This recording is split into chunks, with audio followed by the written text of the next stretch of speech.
I'm Zach, and I play lead guitar for Wooster. I'm Nate. I play the drums. My name is Brian Gallagher, and I play rhythm guitar, and I sing as well.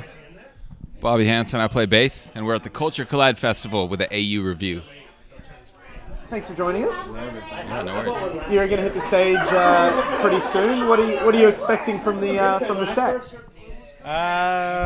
Well, it's a little bit. We're playing a lot of new material tonight. We have I think 3 brand new songs in the set, so we're pretty excited just to get those out in the world.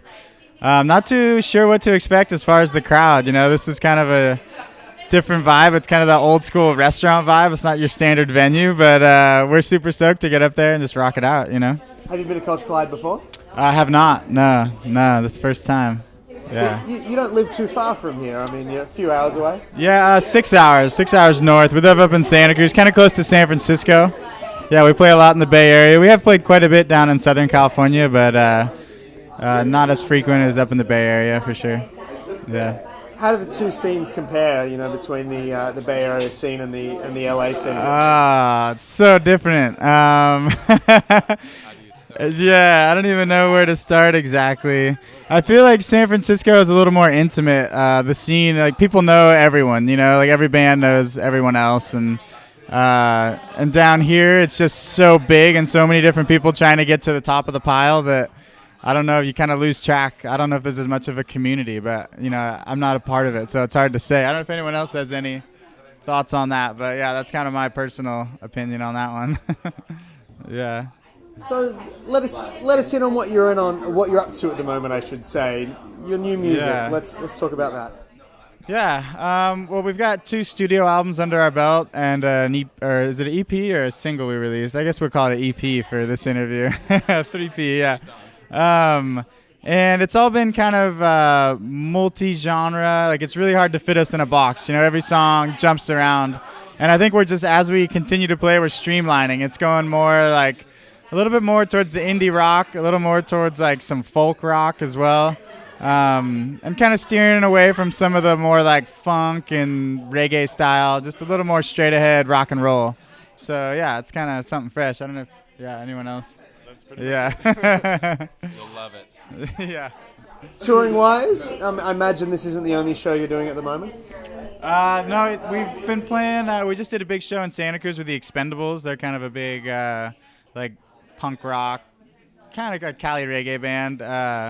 And we're doing another couple hometown shows in the next couple weeks and a couple acoustic gigs. But we're kind of at the moment, we're kind of in the writing process, and I think we're trying to get back in, potentially get back into the studio later in the winter, but just kind of back into that creative process where we've trying to do something fresh and something new, and that's kind of what we're going to do with our set tonight with our first few songs, really just kind of get those legs on those ones and see where they take us and kind of just continue that direction.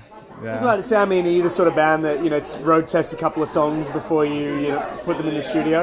Yeah, definitely. I mean, you can really tell from the reaction, like what's going to be the one and what's not, what's going to work and what isn't.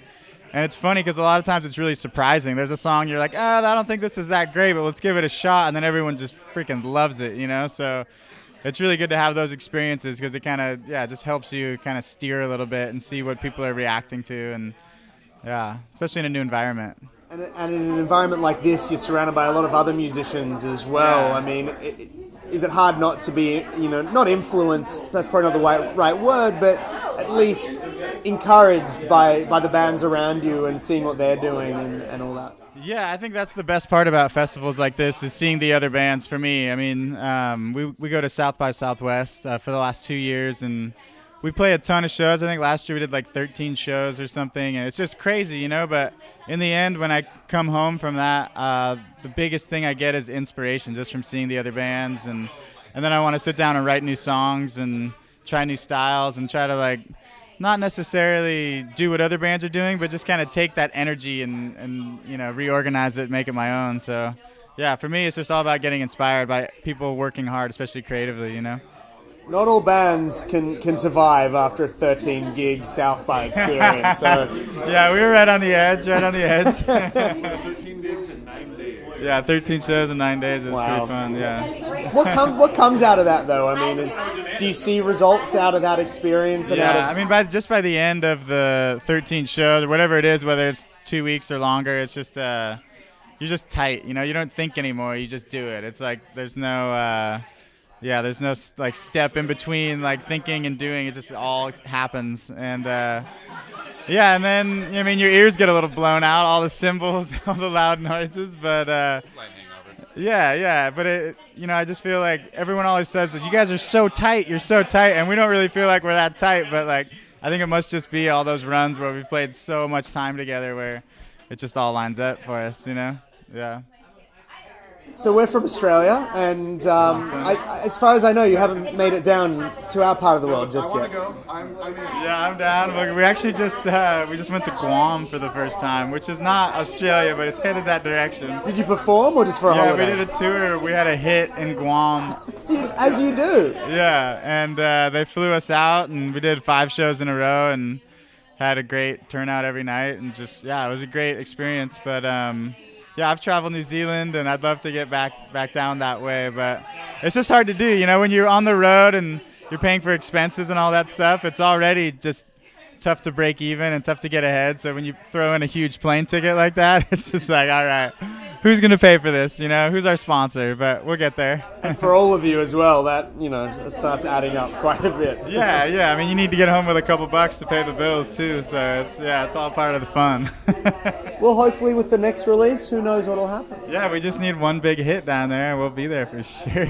Has there, through Facebook and Twitter and all that, do you notice anything happening in that region? Do you get messages from Australia? Not a lot from Australia. We got, like I said, a ton of love from Guam. A lot from Canada lately. Has been a new, like we had a song in New York that was on a commercial, and I think it aired in Canada as well. So a lot of people were responding to that, and it's funny when you get the iTunes payouts, and it's like someone in Russia bought your album, and someone in Hong Kong, and it's like, really? Like, it's rad. I love it. Yeah, it's pretty cool because they list like every country that it goes to. So there are a few in Australia, definitely. You never know where you're going to end up.